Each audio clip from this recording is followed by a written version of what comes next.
Ito na yata ang biggest sale sa Get Nice store ever. What's up guys? We're here sa Get Nice store and very special day today kasi may tayong VIP client na bibili ng Chrome Hearts pants. Samahan nyo akong budulin si client. Okay guys, so ito na yun. Ito na, dumating na yung order sa atin ng VIP client na sinasabi ko kanina.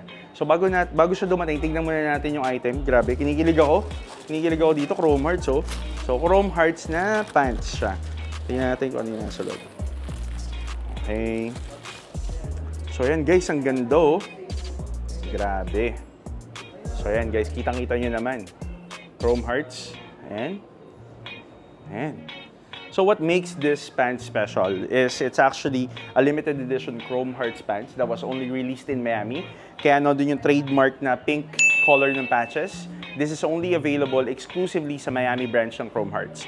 Apart from that, this pants, if you look at other sites, price ranges from $20,000 to $21,000. That's approximately 1 million pesos. I want to share that the Chrome Hearts pants, most of the time it's made with vintage Levi's 505 to. This one is Levi's 505 pants. A handmade na tinatahi nila yung patches dun sa pants itself, the one that you see, and they install the silvers on the buttons and also the other areas of the pants. Yung bawat patches kasi na nilalagay dun sa pants is unique. It's a one-of-one, wala siyang kaparehas dun sa other versions dun. So yun guys, sana dumating si client para mabudol na natin benta na. Magkano natin mabenta kaya to? Tingin nyo. So ayun na, nakita ko padating na yung yung big buyer natin. Ayun na. natin sa seller? Yes bro, ito yung order natin. Pero guys, ito nga pala yung VIP buyer natin. Si Carl yung bibili ng Chrome Hearts na pants. Hindi, suot mo muna to kasi ikaw muna i-vlog ko, ikaw yung bubudol ko today, gagi. So ayan, kasi itong si Carl, nakita niya namin nagbenta na seller na kinuha kaming stocks. Ito nga, itong Chrome Hearts pants na Miami. Limited edition. Eh ngayon, ito, gustong-gusto daw niya. So bibentahan natin si Carl, di ba? So kahit corner siya ng Get Nice, kailangan may tumubo tayo sa kanya. So ayun bro. May magkano ba yan yung ano? 950,000. Siyempre owner ako, tapos bibigay mo, ano yung store price ba yan? Hindi, siyempre, kailangan kumita tayo, Get Nice eh. Siyempre, yun yung price natin sa store, 950,000. Kahit owner ka, kailangan kumita pa rin tayo. I get the point, I get the point. Oh. Pero, tingin ko baka meron tayong yung from the cost to the store price, baka may middle price ako doon. Yung cost natin dito, bro, actually, ang cost natin is 850,000 natin nakuha. 850,000. So, okay, selling price sa store, 950. Dahil owner ka, bigay sa'yo ng 920,000 pesos. 920? Kung na mag-decide, sukat mo muna. Isukat mo muna, i-fit mo muna, bro. Eh, no? Ay, gaging yung...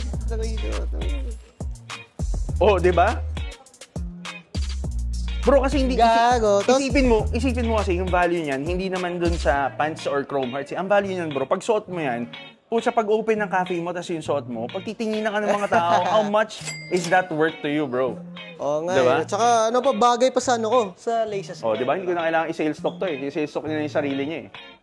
So ayun guys, well, na-fit na nga ni Carl. Mamaya natin papakita sa direct check yung itsura ko, ano itsura, tsaka ayaw niya na rin bitawan yung pants. So sold na. Sold na, bro. Oh, sold, pero nung nagsusuot ako, tinignan ko yung bank statement natin eh. Oh, ano meron sa bank? 800 lang yung nabawas eh. Puta, nahuli pa tayo. O sige, 800 lang ako pa yung 800k yung cost natin. Oh, ayan. Oh. So, pag 800k, 900k na lang natin bebenta sa'yo. Para umita naman yung store, bro. 900, ano ako buyer? Incentive ko pa dun yung 50k. Oh, bibila ko ng Hindi, 900, gawin na lang 850. 850, lugi naman yung store nun. 850 na lang. Sige na nga, sige, 850. 850 na. 850. Okay na ako sa 850. Okay, balik sa store yung kita ng 800,000, tapos may 50,000 pa ako mamaya. O, libre ko kayo guys, abangan niyo ako. Okay, done deal. Sold for 850,000. Binili sa sariling store. Congratulations. Siyempre, as businessman, kailangan ganun talaga, di ba? Para mag-grow yung business mo, you have to pay. Don't get high on your own supply. Direct check na. O sige, this time, eto muna ang tropa ko. Oy, halika dito, direct check na daw, oy. Direct check na ba? Sorry Pakita mo, iyabang mo yung... Ako lang mauna kasi yung suit ko na eh. So eto, Stone Island na sweatshirt, around 18K. Then, Chrome Hearts pants, Miami exclusive, right? Yes. Huwag mo sabihin how much? Sabihin ko ba? Hindi na. Huwag na, nasa 850,000. Siyempre naman, yung medium olive Travis Scott, around 30,000 pesos only. Okay, sa akin naman, hindi man ganun ka hype yung suot natin today, pero ako pa rin yung nakabenta ng Chrome Heart sa pants. Malaki tinubo natin kay Carl. Ito yung neighborhood natin na bucket hat, which is 5,000 pesos. We have the Banana Republic polo, which is, I think this was for like 5,000 pesos. We have the Banana Republic pants, which is for 3,000 pesos. And for my kicks, I'm wearing the Saucony J-Tips collaboration. This is for 16,000 pesos. Available all here at Get9 Store.